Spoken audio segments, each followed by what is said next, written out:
Threat দিচ্ছেন, বদনাম করছেন, যত রকমভাবে হেয় করার চেষ্টা করছেন, কিন্তু তাদের ভবিষ্যৎ কী হবে এটা ঠিক করছেন না, যে দায়িত্বটা ওনার আছে।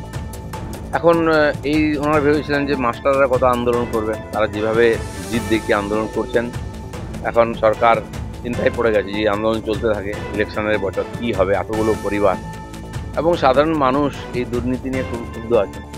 তো সেই জন্য তাদেরকে হেয় করা, ছোট করে দেখানো, এই করে নিজের দায়িত্ব থেকে পালাতে পারেন না। এই সমস্ত সমস্যাটা তৈরি হচ্ছে ওনাদের পার্টির লেভেলে, এটা ওনাকে ভাবতে হবে। সমস্যার সমাধান করতে হবে, সেটা না করে উনি সমস্যাটাকে চেপে রাখছেন। কারণ ওই যে ৮,০০০ শিক্ষকের কাছ থেকে যে টাকা নেওয়া হয়েছে প্রায় ৮০০ কোটি, সেই টাকাটা তো আর ফেরত দিতে পারবেন না, কারণ তার পার্টির লোকেরাই যুক্ত, উপর থেকে নিচ্ছে সবাই।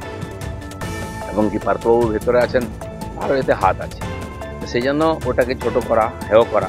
পুলিশ সহিংস বলছেন, পুলিশ কীভাবে শুরু করেছে ওদের আন্দোলন নামানোর, ডিআই অফিস ঘেরাও যেদিন জেলায় জেলায় হলো, সেদিন পুলিশের আমরা রূপ দেখেছি। শিক্ষকদের ওটা পাও না, লাথি, গালাগালি, লাঠিপেটা, পুলিশ তো শুরু করেছে। তো স্বাভাবিক, যাদের জীবন আজকে বিপন্ন, মরা বাঁচার প্রশ্ন, তারা তো সব কিছু করতে রাজি হবে। তাদেরকে উস্কাচ্ছেন কেন, উপভোগ করছেন কেন?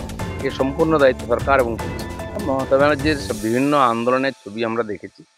আন্দোলনকে কত নিচে নিয়ে যাওয়া যায়, ব্যক্তিগত স্তরে নিয়ে যাওয়া যায়, সেটাও আমরা দেখেছি।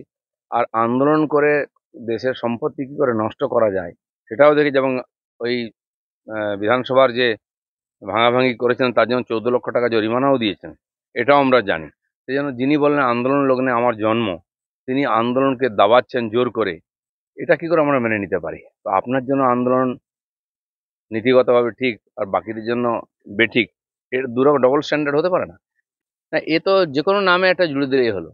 মুর্শিদাবাদে গন্ডগোল হয়েছে, বহিরাগতরা চলে এসেছে, বাংলাদেশি লোকেরা।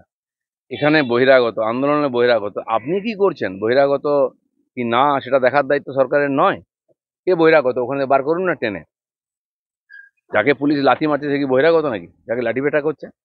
অসফল শাসকের এই ধরনের উদ্ভ্রান্তমূলক কথাবার্তা না, দেখুন, যখনই সারা ভারতবর্ষে এই রকমের দেশবিরোধী গতিবিধির উপরে অঙ্কুশ লাগাবার চেষ্টা করে সরকার, তারা পালিয়ে পশ্চিমবাংলায় চলে আসে। পাঞ্জাবের গ্যাংস্টার থেকে আর মিজোরামের উগ্রপন্থী নেতা, তারপরে আইএসআই মডিউল, সিমি জামাত আল কায়দার মডিউল, সব এখানেই পাওয়া যায়। ধরা পড়ছে, এনকাউন্টার হচ্ছে। এখান থেকে আধার কার্ড আর রেশন কার্ড বানিয়ে নিয়ে চলে যাচ্ছে, অন্য রাজ্যে গিয়ে উৎপাত করছে, সারা দেশে অশান্তি করছে, বারবার হয়েছে।